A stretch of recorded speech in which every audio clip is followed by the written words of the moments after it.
All right, welcome back into Indiebnb. Today we are joined by Jess Kallen from Yo. beautiful LA, where it's a little bit too toasty. Yeah, How are that's we today? right. Beautiful, beautiful for sure. But yeah, too toasty for me, for my cold blood. I'll say that.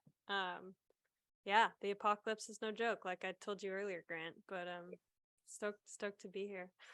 Yeah, we're excited to have you, and want to dive right in. I mean, I read a little bit about you on the website, and want to understand. You got a crazy background in music. You went to USC. Tell me like what's gotten you into this industry, and what brought you here. Sure, yeah. Well, I expressed an interest in the guitar when I was really, really young. I think because my dad was playing it around the house.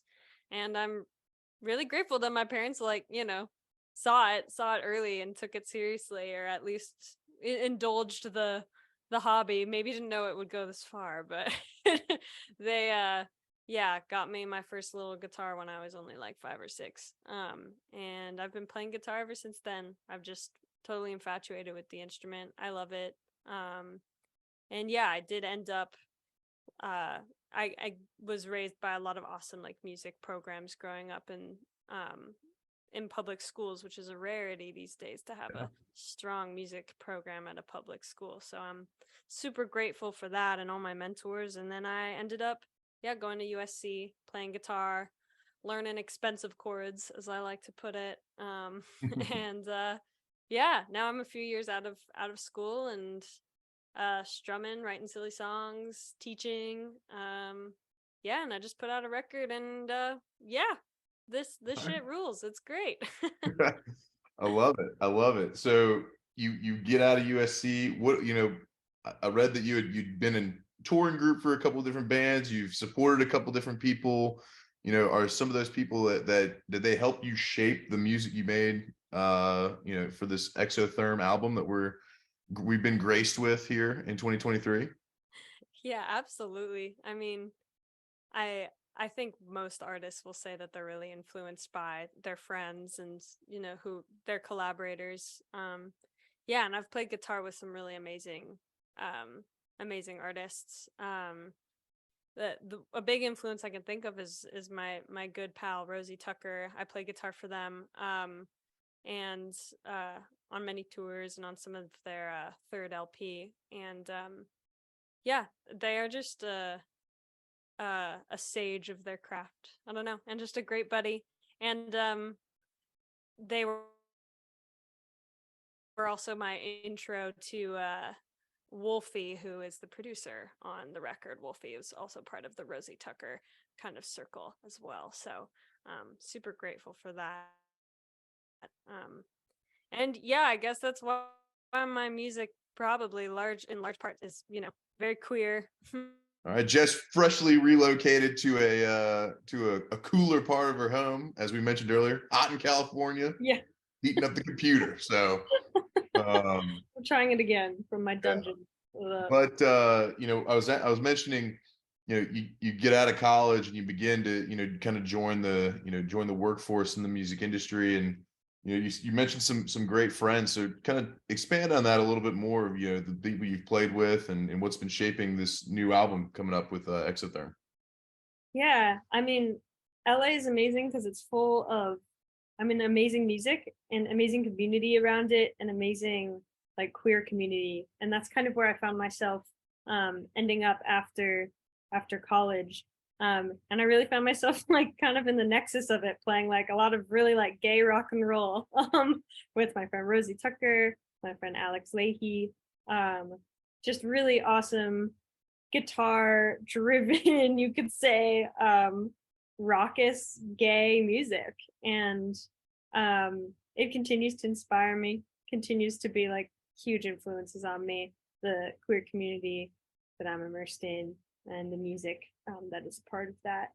And yeah, so there's definitely a lot of songs on this record which I think are about identity and coming to terms with identity and what that means, even if they're, it's a little more, it's not super explicitly like gay anthems perhaps, but I don't know, that almost makes it a little more cheeky in my opinion when it's it's a little, you have to kind of dig for it now that you know that this is a queer record, you have to kind of listen to it again. Yeah, I'll have to come back to it and get to and find the Yeah, little nodes here and there. exactly. I love it. I love it. Well, you've obviously been shaped by this community. You mentioned, I saw that you know toured with a few artists. What is that like to be kind of as a touring member of bands? But not necessarily, again, it's not exactly you're playing, I guess, what they've written you, or is it something that you've already written for them, or like what does that look like? Yeah, good question. I mean, the role kind of varies per artist. Very oftentimes, like I am sent, I would say the majority of the time, I'm sent, here are the songs, here's the record. Like, try your best to match the tones, match the tones and the parts here. Here are the parts that I really want you to accentuate, that kind of a thing. So, in a lot of cases, I'm like learning and matching parts and kind of bringing out the live performance aspect of a piece of recorded music. But I have certain collaborators and artists too who are, you can play whatever you want, which is almost like it's such a gift, and it's also like, oh fuck, wow, like it's such a demonstration of trust to me, of like, yeah, go for it, just like put your stamp on this. The record is its own thing, the live performance is a separate thing, which I certainly resonate with my own kind of live project as well. Like I love all the parts on the record, and I love when a band member, really resonates with, one of the recorded parts and wants to bring it to the live show. But I'm always like, yeah, do what you want. Like let's go crazy. Like I want this to be like your project too. I want you to feel empowered in this dynamic as well. So that's, yeah, but it really depends on the artist that I'm working for and what they are looking for in their live show. Gotcha. So you gotta make it. I bet those first few shows you kind of have to really get a rhythm. Like you probably get a lot of rehearsal, obviously, but then you get in front of a live crowd. I mean, it's obviously there's some things that are a little bit different, I'm sure. Sure. And I mean, sometimes there isn't a lot of rehearsal. That's maybe like maybe I'm like spilling a secret of like, being a touring musician, but like sometimes like there aren't a lot of rehearsals, and like your job is kind of to just show up, know everything, know all the parts. And so that one rehearsal that you get or two rehearsals that you get is just kind of fine tuning it, and being like, oh, can you like, you know flip on this pedal instead, or those kind of things. Which is intense, I will say. And it just goes to show, like, I don't know, I feel like if musicians just all decided today right now to strike, like one of the things that perhaps would be unearthed about all the work that artists do is that, like, there is so much preparation that happens before even the first rehearsal, and sometimes the only rehearsal, right? It's just like so much unaccounted for, unpaid for labor. So I'm here to bust the myth of anyone who just thinks that we're like rehearsing, and we're like, sometimes we're not, and we're just like in our rooms like practicing and practicing and practicing, and a lot of that is unpaid for. So yeah, who's ready to strike? Let's go.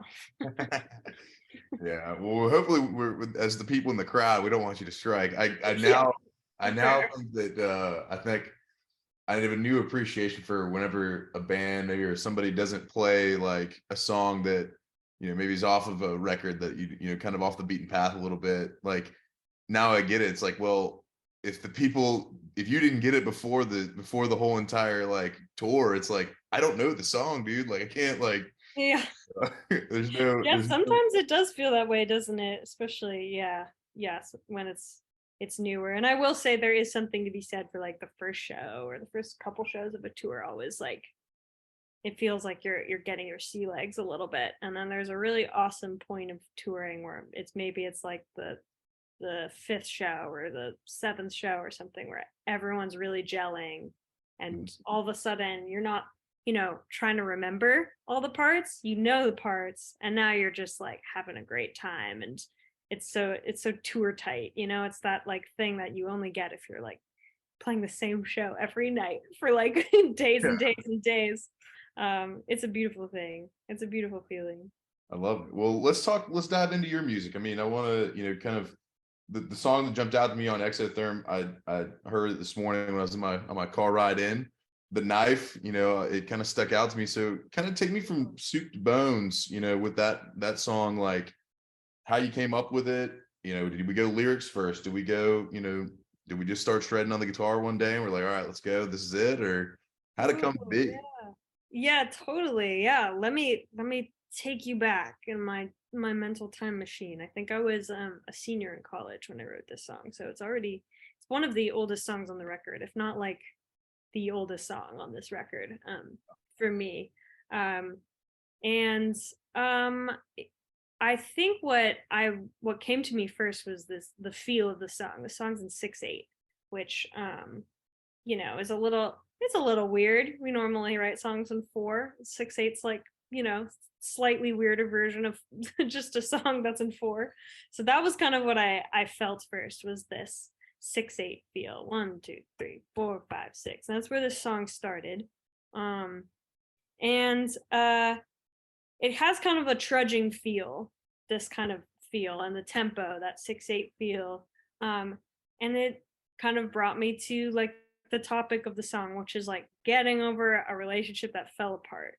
Someone that had been in my life for a really long time, and um just like really like leaning into the bitterness of that like initial like getting over the end of this era of like having this person around and suddenly they're not around, and feeling kind of spiteful and vengeful, hence the like knife in the back little metaphor. Which I generally don't consider myself like too driven by like spite. It doesn't do much for me, but like when I do feel it, it is strong. And so of course the lyrics just came from that.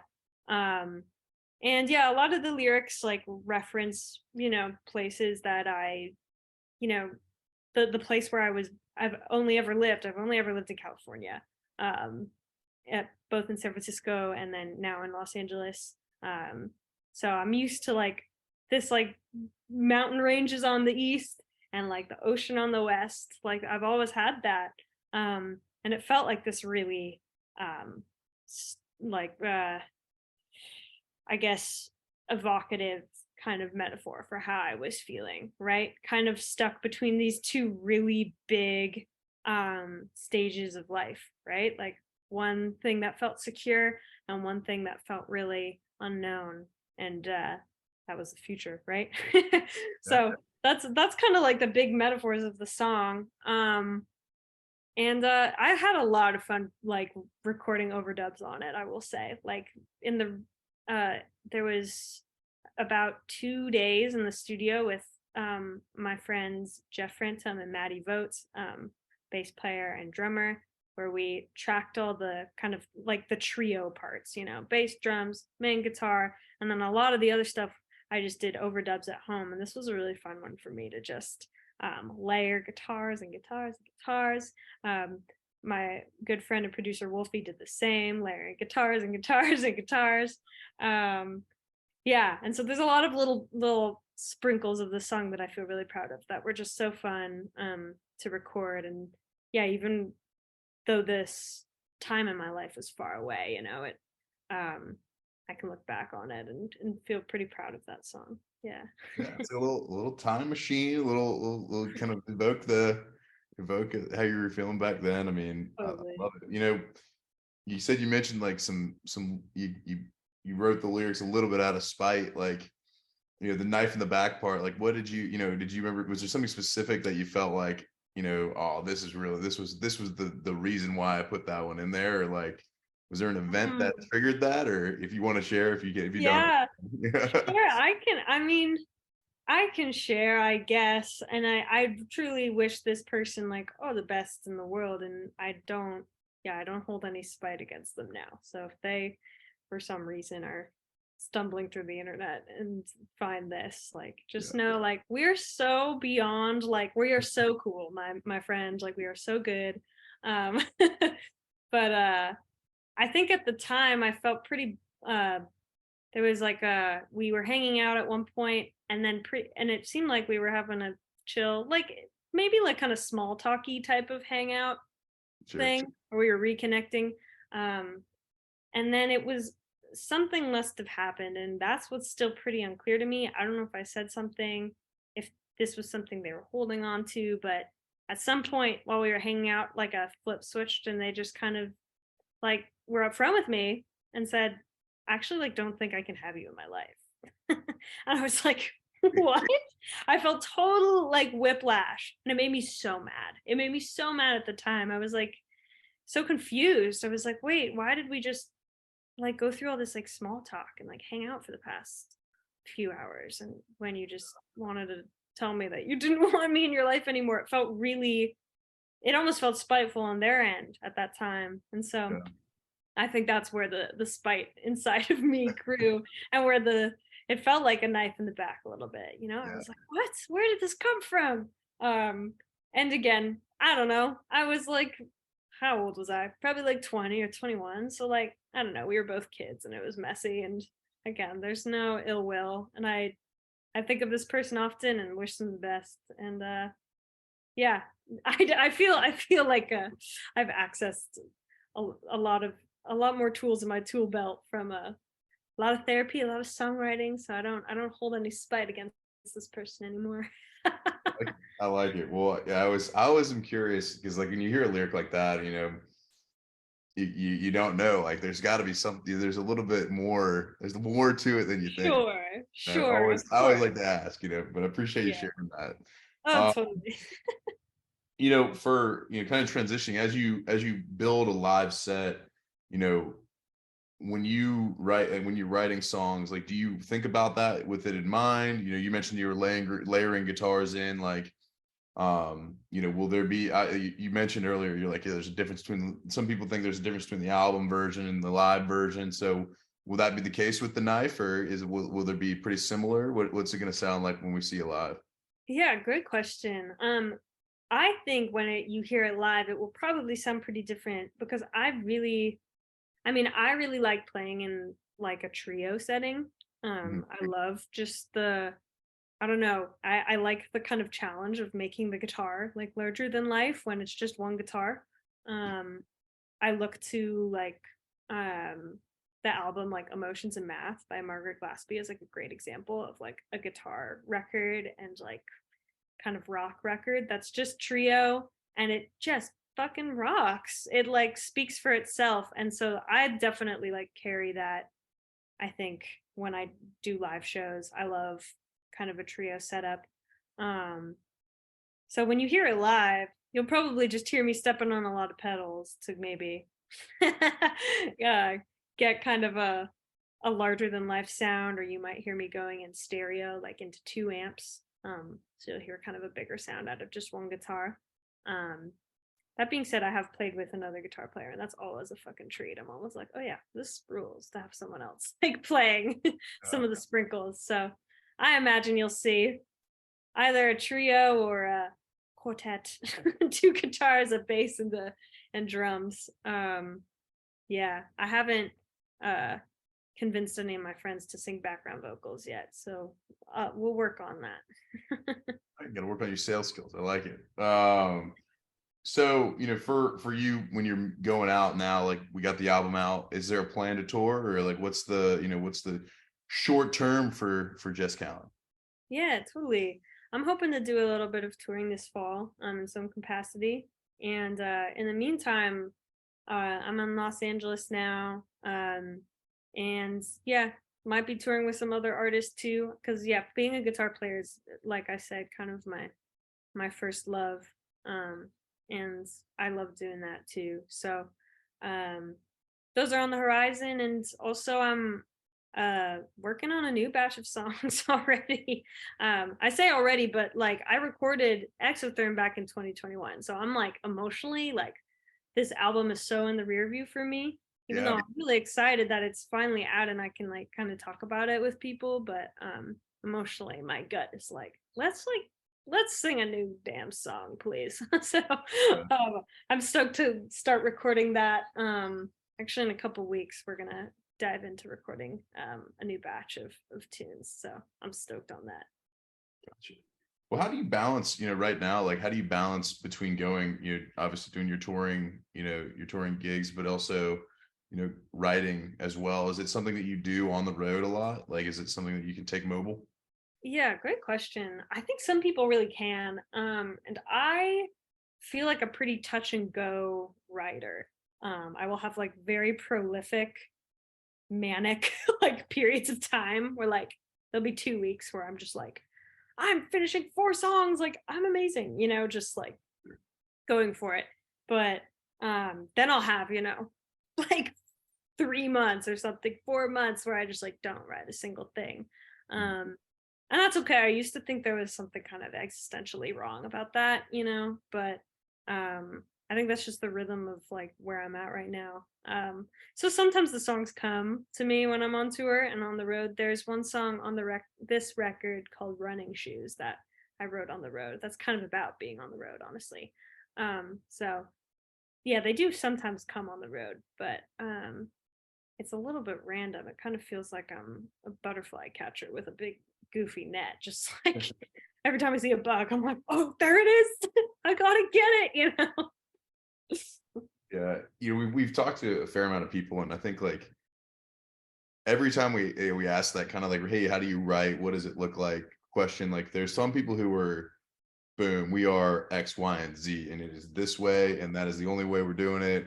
I'm doing it every single day, and Mhm. there are others, again, it's a little bit more inspirational. Hey, like I'm coming from this place or this place, and I want to go ahead and get it written down. So I think it's just any there's no one size fits all. It seems like anytime. Definitely. Yeah. And like shout out to all those people who, like the Jeff Tweedies of the world who can just like have a regimen. Like I am in awe of you. And yeah, I'm I always say that I'm gonna, like write lyrics like the first 5 minutes when I like wake up in the morning, and then I don't usually do it, but on the days that I do, I like feel like I deserve a really special treat or something. That Pop Tart in that oven just for a Yes, couple more golden brown seconds. look, exactly. Love it. I love it. Well, you know, you've probably got some great tour stories. We've heard a lot of different pieces from people, talking about sound people that have been awesome, restaurants, people. So talk about just your best tour experience, whether it be with your band or with any other band that you played with. Yeah, totally. That's great because sometimes people want to hear like tour horror stories, and I'm like, oh man, like that's just such a downer. Oh man, but best touring experiences.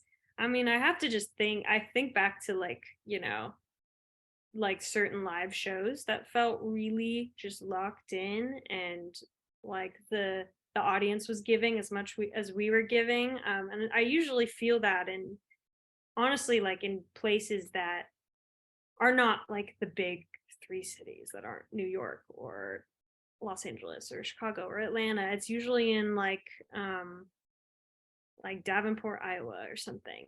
Just like a place where the music is not taken for granted, I guess, because people will plan their whole week or their whole like season around like, oh, this band I know and love, it's going to be in my town, or it's going to be in a town that's 4 hours away. So I'm going to take that day off of work and I'm going to drive out there and I'm going to go to the show and then I'm going to drive back like 4 hours back home. It's just a totally different way of it, like consuming music that I do not know because I've only ever lived in a big city, Yeah.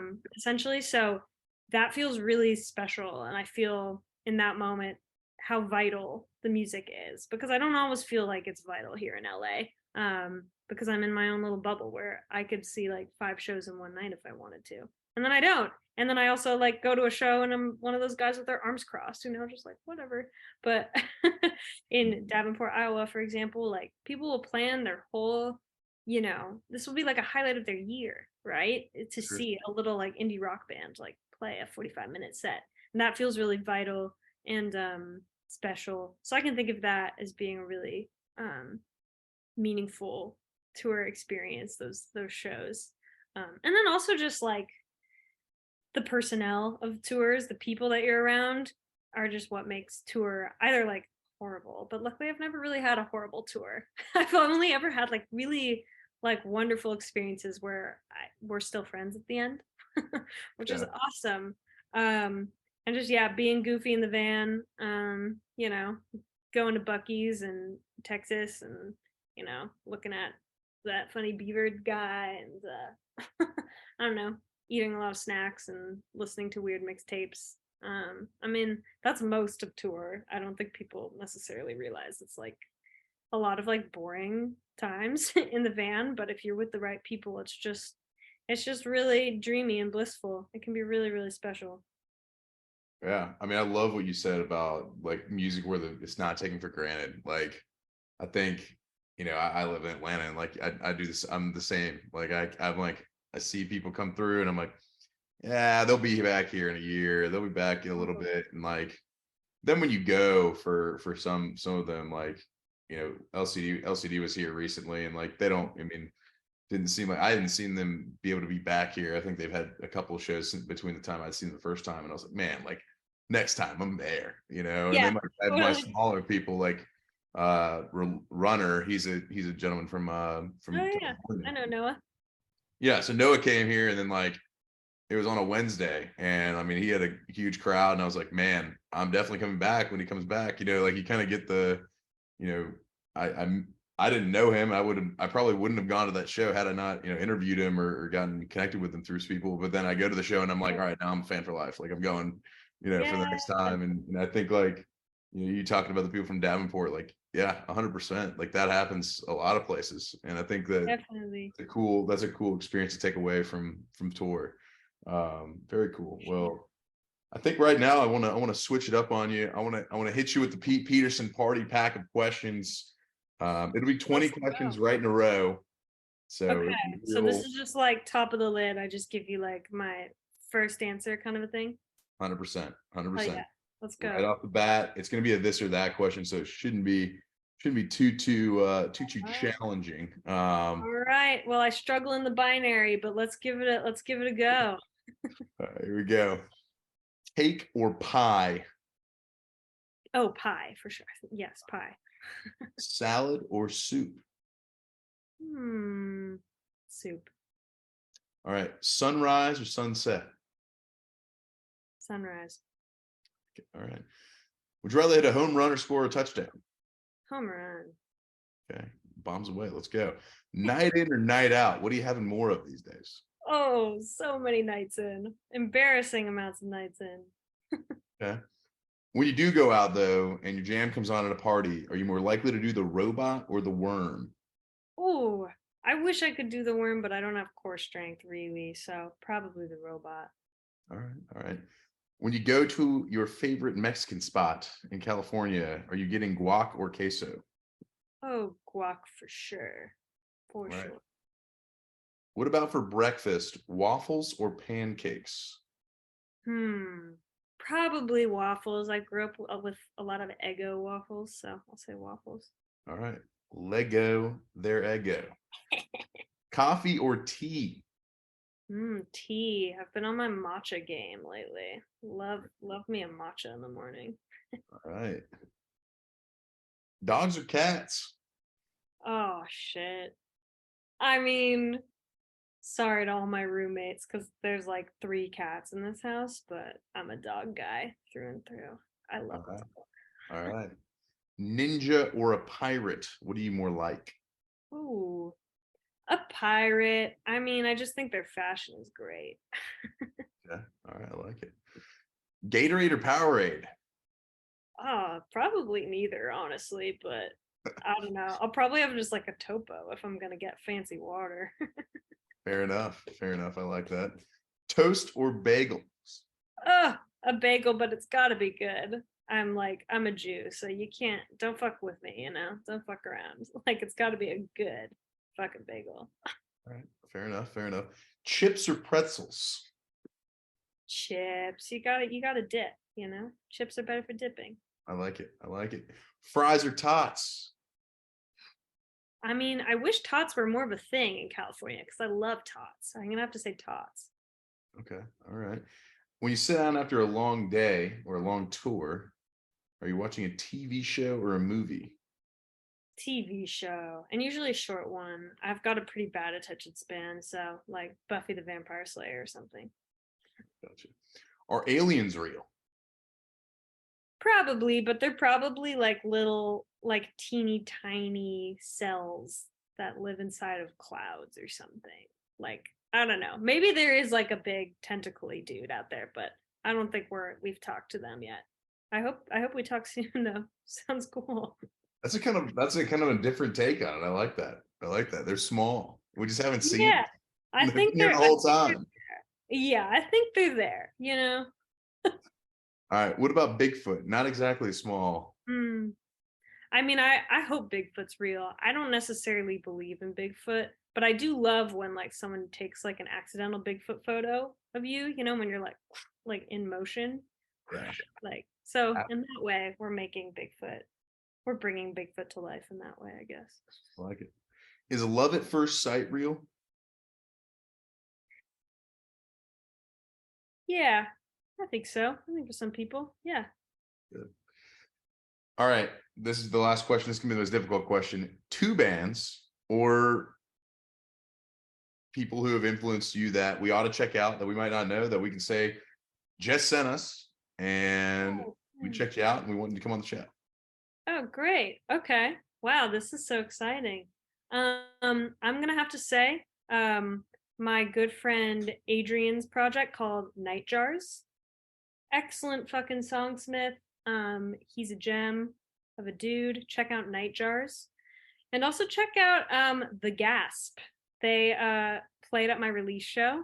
This is my friend Jack's project, one of his projects. Another just incredible songsmith. Fucking catchy as hell songs. Yeah, check them both out. All right. We got Night Jars and The Gasp. So I have Adrian as the Night Jars and Jack of The Gasp. That's right. Real quick bonus question. I know you went to Southern California. I had one buddy who went there. He knew a band called the Jacks. Or do you remember the Jacks? I don't know the Jacks. They might be before my time, honestly. Fair Yeah, enough. but I'll check them out. Good band. They're actually not together anymore, but A relic. a relic of the Southern California area. But Look, we all have our embarrassing college bands. I won't mention mine. I actually loved my college band. They were so sweet. what was the name? We're still good friends. Oh, I can't say. I can't dox them. Oh, no. but if you stalk me hard enough, you'll find it. It's not that hard to find. So everybody just go ahead and Google Jess Kallen college band Yeah. Southern California. Find it. It'll be a fun little hunt for the listeners. We like it. Exactly. A little Easter egg. Jess, I appreciate you coming on. What a blast. Check out Jess's album, Exotherm. Check out The Knife. We talked all about it here. Check out the rest of the album. It's great. They will be on tour some point here in the fall. There will be dates announced. What are the socials? Where can we find you? You can find me on Instagram. It's at Jess Kallen. So you just take the first letters of my first and last name and you flip them. How clever. And then I'm the same on, I think, TikTok.